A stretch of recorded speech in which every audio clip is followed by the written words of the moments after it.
Is your invitation to another mystery drama presented by The Whistler.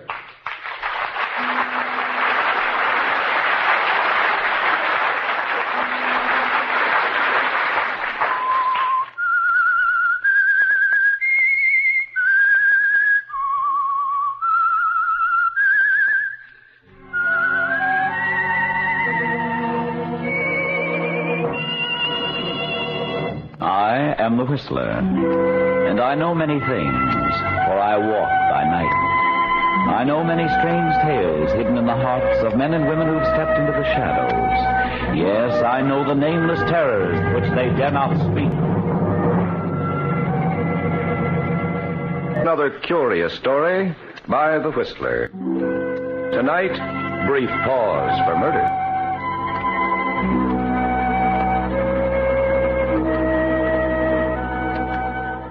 Roger couldn't recall the exact moment when it ceased to be a thrill to beam brightly at a microphone and announce... This is Roger Wixon bidding you good night.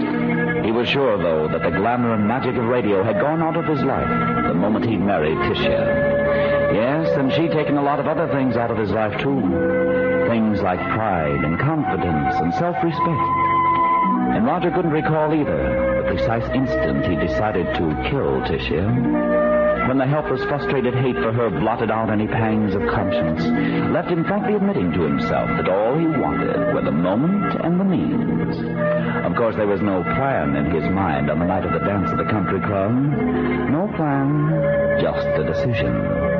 He'd come home first, after leaving her there with Trent Crandall, and had sat alone in the living room, patiently waiting for her. It was after 2 when the door opened, and she called back to Trent. Good night, Trent, darling. Thanks for the buggy ride. Well, Roger, you waited up for me. How sweet of you. Not at all. Just catching up on my reading here. Oh, reading Trent's new book. He'd be so flattered, darling. Had to fall back on something simple. Started on the Rover Boys, but I got stuck on the big words. That's why you waited up, isn't it? You thought of a clever remark all by yourself, and you wanted me to hear it. I only wanted to tell you, Tisha, that I think you're being very stupid. You mean about Trent? It makes no difference to me if you want to play footy with the town's most distinguished visitor. But our fellow citizens have a way of talking, you know. If you're implying... I'm not implying anything. Well, why don't you join us some evening? Play chaperone. Trent Crandall is a celebrity, Tisha, and whatever he does is news. If it got back to his wife, she might possibly misinterpret. She just might assume there was more to your association with Trent than a healthy interest in his books. There is? I love him. And it doesn't concern Mrs. Crandall. The moment she's on her way to Reno. I see. And of course it doesn't concern me either. Shouldn't. When the divorce is granted, I'll be leaving you, naturally. Ah, there it is again. What? Facial expression number 2A. The inscrutable smile. You were wearing it at the club tonight. Rather expected to see the other one. Patient suffering, I believe it is. Good night, Tisha. You're glad I'm leaving you, aren't you? That's why you smiled. Maybe. Of course, you'll have to get along without my money. I said good night, Tisha. Just good night? No recriminations? You know, I couldn't sleep a wink if I thought you were brooding over something. Why, of course not. You were brilliant tonight, Tisha. I enjoy being sneered at in front of a room full of people. And it was an inspiration, you calling Mr. Gladney, the man I work for, the program director of a peanut whistle. He's an incompetent, offensive stuffed shirt. Why shouldn't I tell him so? Very well, Tisha. Is that all? That's all. All right, darling. This is Mrs. Roger Wixon, bidding you good night.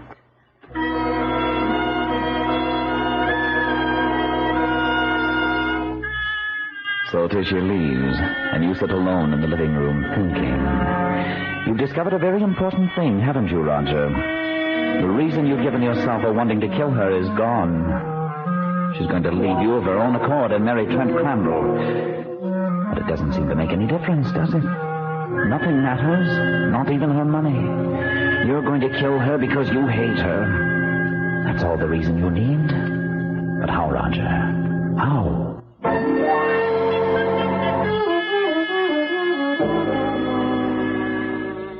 next morning, shortly after you arrive at the station, you run into another announcer in the corridor. Hi, Rod. Well, Jerry. How's the thing at the club? All right. Hated to miss it. That's funny. I thought I saw you there. Yeah, probably heard me. I had the remote last night. Dan from the Cedars. Yeah, that's right. I heard you. We tuned in over at the club. Very simple. On the air from the Cedars, can't be at the club. At the club, can't be on the air from the Cedars. Conclusion, Jerry wasn't there. Get it? Yeah. Yeah, Jerry. I get it.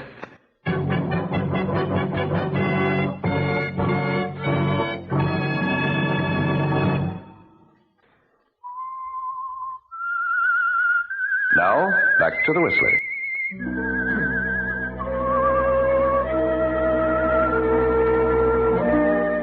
Well, Roger, doesn't matter that Tisha plans to leave you, does it? The decision to kill her has been part of you for so long that nothing she does will ever change it. So you don't think of the why of it anymore, just the how. And part of the how took shape in your mind when Jerry Edwards explained that it was impossible for him to be both on the air from the Cedars and at the country club at the same time. Something to think about, isn't it, Roger? And that evening, as you're doing your news broadcast, you find something else to think about. Halfway through the show, someone hands you a late bulletin. Should go a long way with a local toward dateline. solving the housing problem. Here's a late bulletin. Police in this city went on 24-hour duty tonight, launching an all-out effort to capture the so-called whipcord strangler, who claimed his third victim last night. The crime followed the grimly familiar pattern. Mrs. Dorothea Eckler was found dead in her apartment early this morning. Medical reports indicate death had been caused by strangulation with a cord or thong. As in other cases, the apartment had been looted. Police warned residents to take special precautions.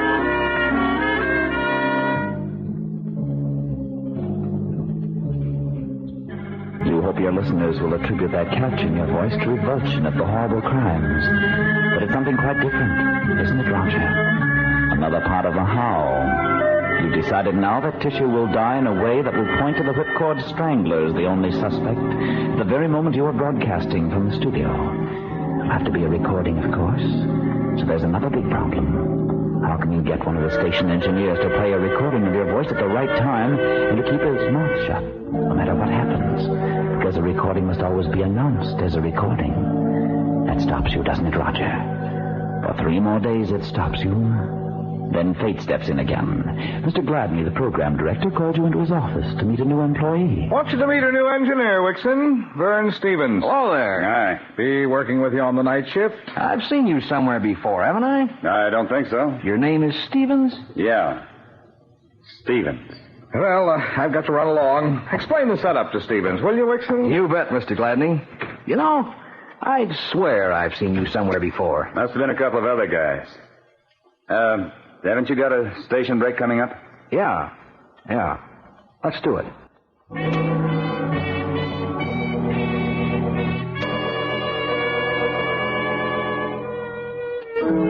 As you give the station's call letters and the time signal, you watch the new engineer through the glass of the control room. Try to imagine what he'd look like without the mustache, with a face a little less drawn. Then something clicks.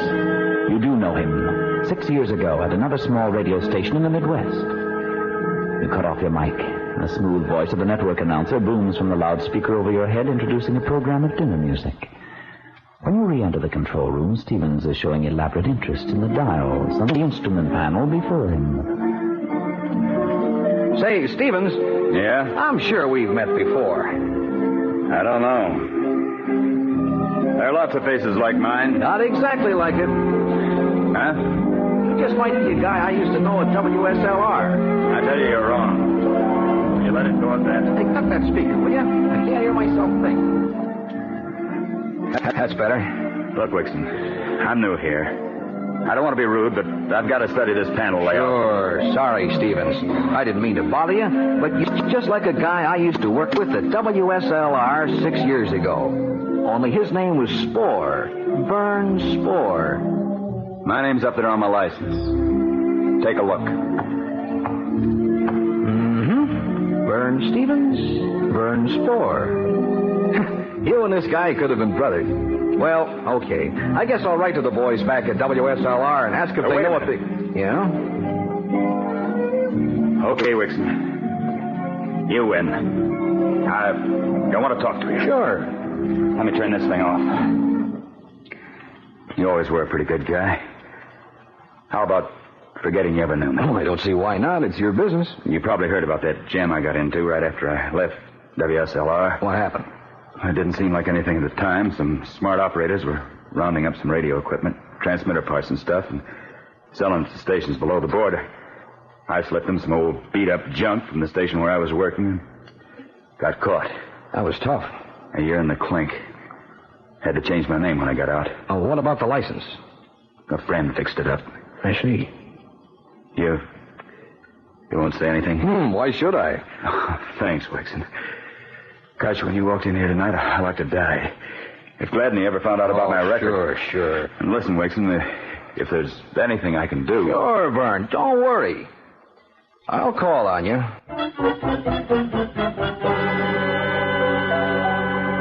So that's all there is to the how, isn't it, Roger? Stevens is your man, and he'll play ball anytime you ask him. All that remains is when. And you can name your time. Or at least that's what you think until late that evening when you arrive home to find Tisha talking on the phone to Trent Crandall. Why, of course, Trent, darling. Anytime you say. When? Day after tomorrow. Oh, that doesn't give me much time to get ready. Roger. Oh, don't worry about him. After all, darling, what has he to say about it? But why should I talk it over with him? If I want to go to Hollywood with you, that's all there is to it. Well, I think you're being a little unreasonable, dear. All right. All right, if you say so, I'll talk to him. Yes, I'll call you back. Good night, darling. Good evening, Tisha.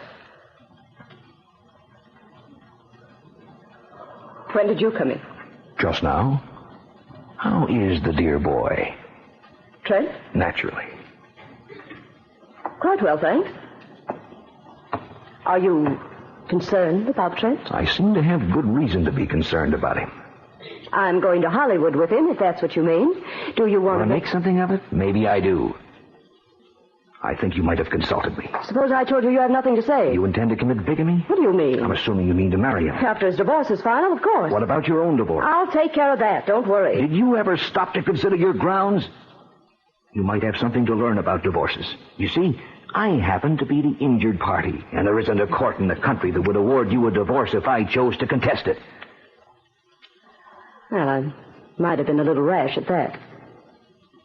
You see, I assumed you had pride. You've left me very little. But you're right. I do have some pride. Tisha, you're not going to Hollywood with Trent. Wait a minute, Roger. You wait a minute. You're going to stay here with me for the next week after he leaves. Then we're going to leave town for our vacation together. And you can go on to Hollywood. I'll return alone. And supposing I don't agree... You can remain Mrs. Roger Wixon. It's all right with me. You want to call Trent back? Very well, Roger. I'll call him.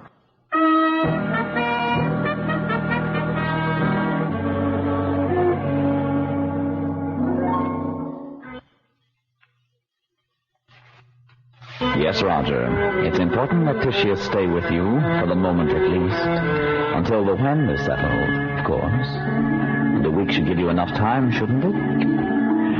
The answer to the when comes unexpectedly the next evening, when Lieutenant Krasner of the police department comes into the station to ask a favor. Mind if I interrupt you for a minute, Mr. Wixon? Oh, hello, Lieutenant. Not at all. Come on in. Thanks. Just been talking to Mr. Gladney. He suggested I see you about some announcements on the police benefit next week. Thought maybe you'd do them for us. Well, sure. Be glad to. When do you want them to start? Tonight, if you can. Let's see, I'll get them right here. Oh, tonight? That's pretty short notice. The schedule's pretty full. Here they are. Yeah, I know it's on your curve, but as you probably see by the papers, we've been a little busy these days. Oh, you mean the Strangler? Yeah. It's been pretty rough. Pretty rough guy. Yeah. Your wife home alone while you're working here? Yes. Tell her to keep the windows locked. That's the way the guy gets in. Oh, Lieutenant, you... Nobody knows where he'll strike next. And it doesn't pay to take chances. Got any leads? A few. I got a hunch or two. I think we'll get them. I hope so. Yeah. What about the announcement? Well, now, let me check the schedule.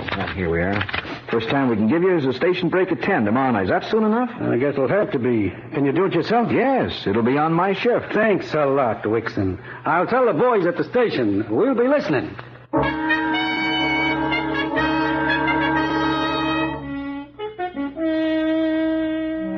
And that does it, Roger. The when is complete, too. Police Lieutenant Krasner is going to hear you read that announcement tomorrow night at 10 o'clock, along with his friends down at headquarters. And who could ask for a better alibi than that?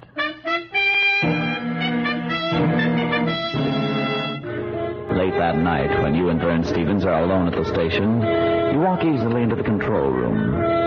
He's turned off the annoying loudspeaker, as usual, when the boss isn't around, and glances occasionally at the dancing needle on the volume indicator to assure himself that the network program is going out to the listeners. I saw the 9 o'clock news, Vern. Okay, why? Can you keep something under your hat? Try me. I'd hate to have the old man find out, but I've got a chance to go to Hollywood. Yeah? Yeah, a friend of mine with an agency out there thinks he could use me. I'll make more dough on one broadcast than I get in a week around here. Gee, that's great. Going big time, Oh, huh? it's not definite yet. That's why I don't want anybody around here to know. You're the only one I've told. But I just got a wire from the guy, and he'll be going through on a special tomorrow night. And if I didn't have to work, I could talk to him for about 20 minutes while the train is stopped.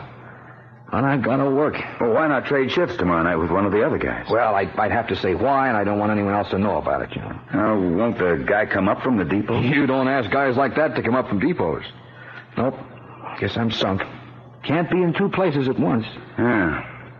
It's pretty important you meet this guy, isn't it? It might mean I could get out of this dump. Oh, forget it. It's no use. Hey, wait a minute. What time does the special get in? 9:55. Let's see. At 9:45, we got a band on the net from Hollywood.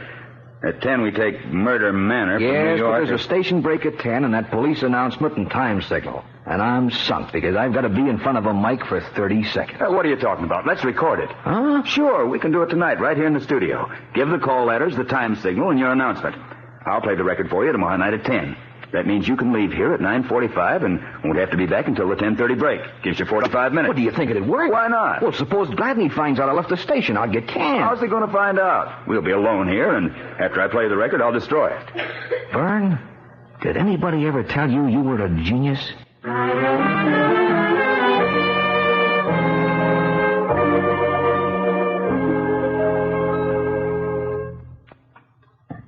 Well, there's your mic. You all set? Yep. Got your copy? Yeah, right here. Okay, we're ready. I'll cue you from the booth. Right.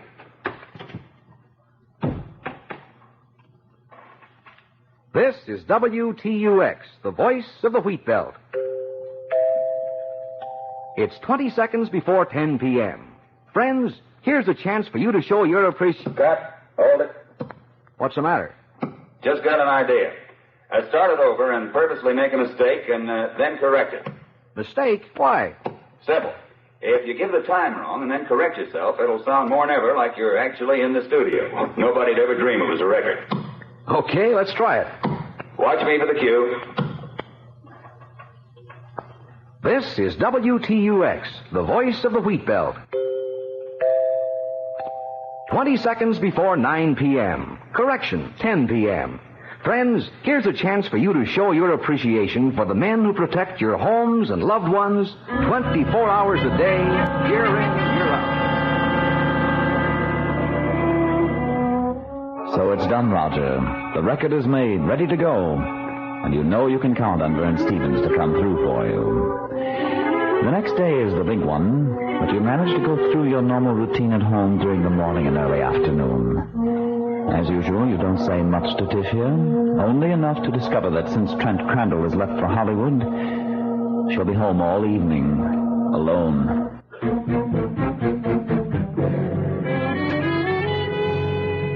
At 9:30 that night, you call Lieutenant Krasner at the police station. Just thought I'd remind you, Lieutenant, your announcement goes on in half an hour. Yeah, I think it'll do the job. At 9:45, you give the station call letters and start out of the studio. Okay, Vern. I'll see you before 10:30. Right. And don't forget to bust that record if the old Don't man... worry about that. I'll carry the secret to my grave.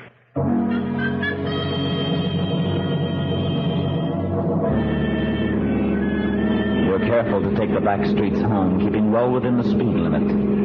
There's only one person in the world who'll know you're going to be in two places at the same time tonight. And you know Vern Stevens won't talk no matter what he suspects. It wouldn't be healthy for a man with a prison record to expose himself to suspicion as a possible accomplice. 10 minutes later, you've left your car in an alley and walked up to the back door of your apartment. You reach in your side pocket. Yes, the leather thong was there, ready to go.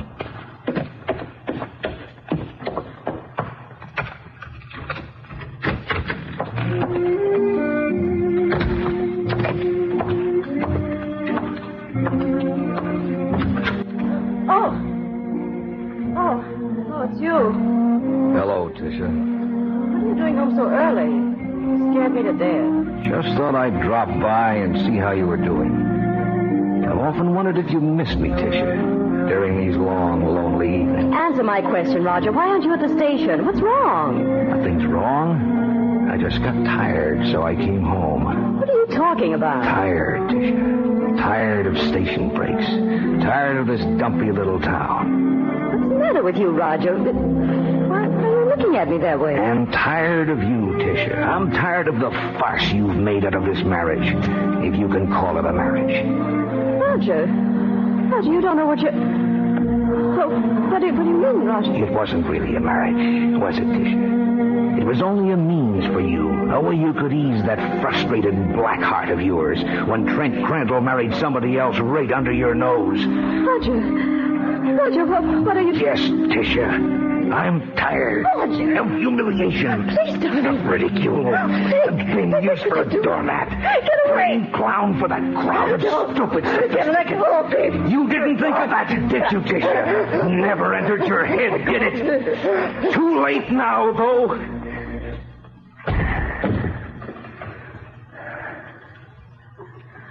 Too late.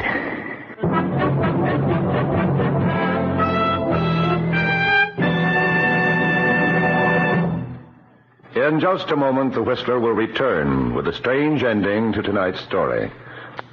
Now, back to the Whistler.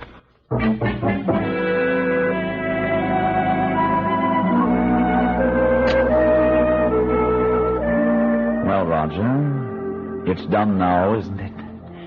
Tishy is dead, and you're free. With over a half hour to get back to the station. You leave her there on the floor, put on a pair of gloves, and move quickly about the apartment. Dumping the contents of drawers all over the room. Then into the bedroom, where you open a window. Yes, Roger, it must look like a typical whipcord strangler crime with robbery, the obvious motive. You're lucky Tisha had the radio playing. It covers any noise you might make. Then suddenly the music stops. You stop dead in your tracks as you hear the announcer give the interrupt cue. We interrupt this Begin program reading to a bring you a bulletin. flash from the local police department. Chief of Police Thayer has announced that a suspect arrested this afternoon has confessed to the whipcord stranglings of 3 women in this city during the past month. Nearly half the loot stolen from the victims has been recovered. With this dangerous criminal now in custody, citizens can now...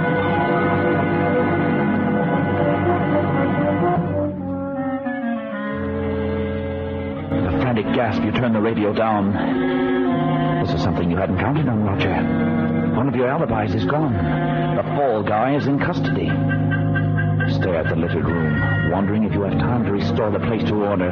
No time for that. The other alibi. That's the one you'll have to depend on now. Rush back to the radio. It's just 10 o'clock. If Vern Stevens hasn't bungled, you've still got a chance. Your hand is shaking so violently you can hardly turn the dial to the station's frequency. Then... WTUX, the voice of the wheat belt. 20 seconds before 9 p.m. Correction, 10 p.m. Friends, here is a chance for you to show your appreciation for the men who protect your homes and loved ones 24 hours a day, voice comes over year the in speaker, and you year begin out. to relax. fact. I'm speaking of the The annual... station full of police officers are hearing it. Doesn't matter how she died or who did it. The fact remains a man can't be at two places at the same time. Join your friends there. Be sure to attend this Can't great be at event. two places at the You'll have same fun, time. And at the same Perfect time help alibi. the widows and orphans, Good old brave men who Vern. live in your service and die for your protection. For your protection. For your protection. What? For your protection. For your protection. Stop it! For your protection. Turn him off!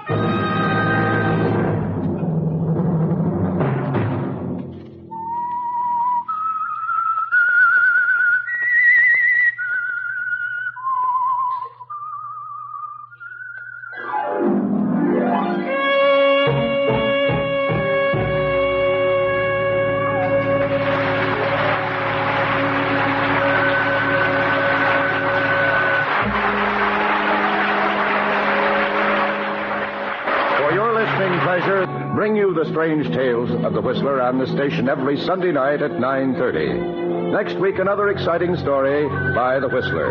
Tonight's story was produced by Sherman Marks with music conducted by Hunter Kaler. Tonight's story starred Fay Flynn as Roger, Beverly Younger as Tisha, Ken Griffin as Stevens. All characters portrayed in tonight's episode are imaginary, and any similarity to persons living or dead is purely coincidental. If you would like to be in the studio audience, address your request for free tickets to radio station WBBM, Wrigley Building, Department A, Chicago 11, Illinois.